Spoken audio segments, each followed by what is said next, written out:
ഇന്ന് നമുക്ക് സോഫ്റ്റായ പത്തിരി ഉണ്ടാക്കാം. എൻ്റെ വീഡിയോ കണ്ടുകൊണ്ടിരിക്കുമ്പോൾ വീഡിയോ ഇഷ്ടപ്പെട്ടാൽ ലൈക്ക് ചെയ്യാനും സബ്സ്ക്രൈബ് ചെയ്യാനും ഷെയർ ചെയ്യാനും മറക്കല്ലേ. സോഫ്റ്റായ പത്തിരി ഉണ്ടാക്കാൻ നല്ല വറുത്ത അരിപ്പൊടി 2 കപ്പ് ഒരു പാത്രത്തിലേക്ക് എടുത്തു മാറ്റുക.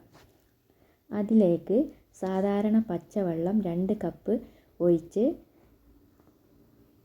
നല്ലതുപോലെ ഇളക്കിയെടുക്കുക.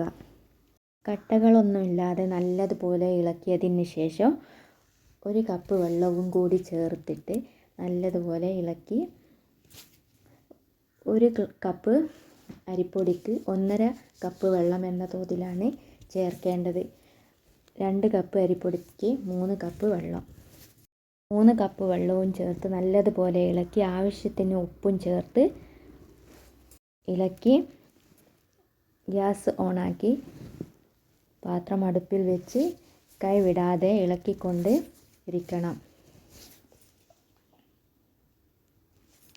മാവ് കുറുകി വരുന്നത് വരെ അടി പിടിക്കാതെ ഇളക്കി അതിലേക്ക് കുറച്ച് വെളിച്ചെണ്ണ ഒഴിച്ച് ഇളക്കുക. ഇതുപോലെ കുറുകി വന്നതിന് ശേഷം ഒരു പാത്രത്തിലേക്ക് എടുത്തു മാറ്റുക. എന്നിട്ട് ഒന്ന് കുഴച്ചതിന് ശേഷം ചെറിയ ഉരുളകളാക്കി പത്തിരി പ്രസ്സിൽ പരത്തിയെടുക്കുക. പരത്തിയെടുത്ത പത്തിരികളെല്ലാം ഗ്യാസ് ചൂടാക്കി പത്തിരിക്കല്ല് അടുപ്പിൽ വെച്ച് പത്തിരി ചുട്ടെടുക്കാം. പത്തിരിയുടെ കൂടെ കൂട്ടാൻ ഉരുളക്കിഴങ്ങ് വെച്ച് ഒരു കുറുമയും ഉണ്ടാക്കാം. അതിന് വേണ്ടി ക്യാരറ്റ്, ഉരുളക്കിഴങ്ങ്, പച്ചമുളക്, കുറച്ച് ഇഞ്ചി, വെളുത്തുള്ളി എന്നിവയെല്ലാം കട്ട് ചെയ്ത് ഒരു കുക്കറിലേക്ക് അതിലേക്ക് 1/2 ടീസ്പൂൺ കുരുമുളക് പൊടിയും പാകത്തിന് ഉപ്പും ചേർത്ത് കപ്പ് വെള്ളവും ഉപയോഗിച്ച് ഗ്യാസ് ഓണാക്കി കുക്കർ അടുപ്പിൽ വെച്ച് 3 വിസിൽ വന്നതിന് ശേഷം കുക്കർ ഓഫാക്കുക.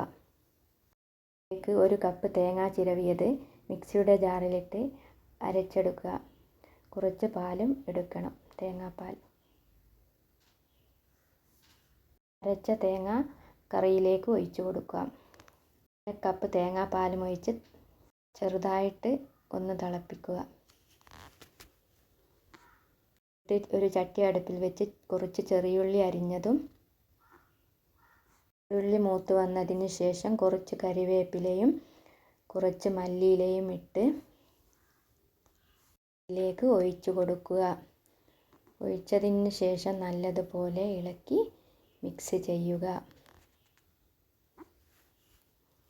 കറിയും റെഡിയായി.